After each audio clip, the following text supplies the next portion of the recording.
Mutton রান্না করলাম হালকা মশলা দিয়ে। কীভাবে রান্না করলাম সঙ্গে থাকো। মটনটা বেছে পরিষ্কার করে নিয়েছি।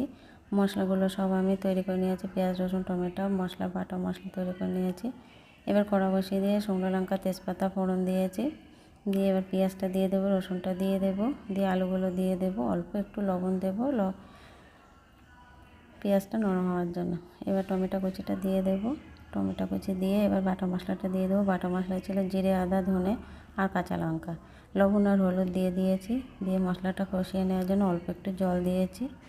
মশলাটা কষানো হয়ে গেছে, মটনটা তুলে দিয়েছি। মটনটা তুলে দিয়ে এবার আমি জল গরম করে রেখেছি, কিছুটা কাঁচা লঙ্কা দিয়ে দেবো। দিয়ে এবার গরম জলটা দিয়ে দেবো। গরম জলটা দিয়ে এবার ঢাকা দিয়ে আবার কিছু সময় রান্না করে নেব। ঢাকা দিয়ে আবার ফিরে এসেছি। সিদ্ধটা হয়ে গেছে। 35 মিনিটের মতো আমি ভাবে বসিয়ে রেখেছিলাম অল্প নরম আছে।